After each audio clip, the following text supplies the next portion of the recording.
Since the Supreme Court overturned Roe v. Wade, which protected a woman's right to abortion, the issue of abortion can be taken up and decided upon by U.S. states and territories.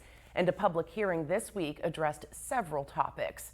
Senator Tom Fisher introduced a bill which calls for a voter referendum to give Guam voters the power to decide reproductive rights for women on Guam, whether abortion would be legal or outlawed, even criminalized.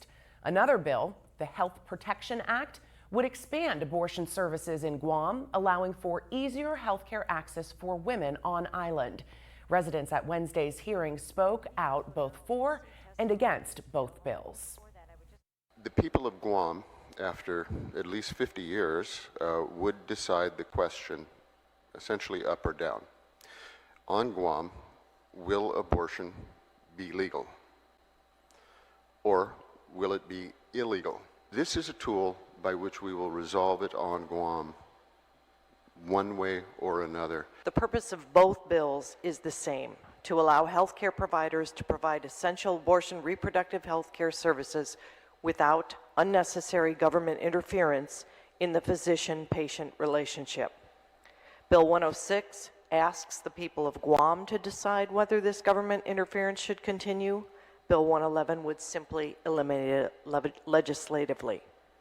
It is very gratifying to have lawmakers who recognize that, as quoted in the findings and intent of both bills, many of our citizens believe that abortion services are essential health care, and access to those services is central to the people's ability to participate equally in the economic and social life of the territory.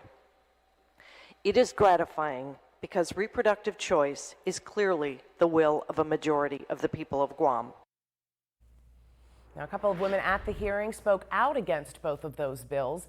And according to the FBI Unified Crime Report, Guam has the second highest number of rapes per capita in the U.S. So another bill, part of this week's public hearing, was relative to emergency contraceptive, like the morning after pill, for survivors of rape. It's just an important public health measure overall.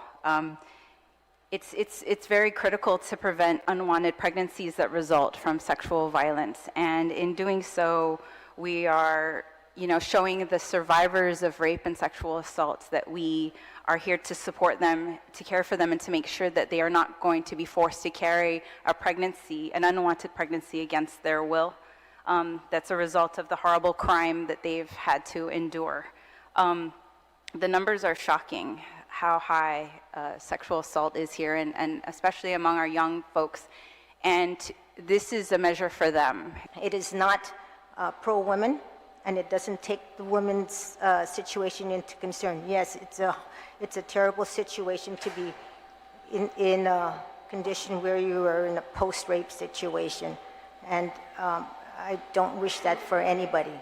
However, resulting to an emergency pill because she may have conceived is not the solution. And at the end of the hearing, the speaker noted that Guam is going to have a contentious issue, but she appreciated everyone coming forward to testify and make their voices heard and answer questions from senators. The committee is going to take some of the suggestions about the bills offered during the hearing into consideration and may change some of the language as those bills move forward in the legislature.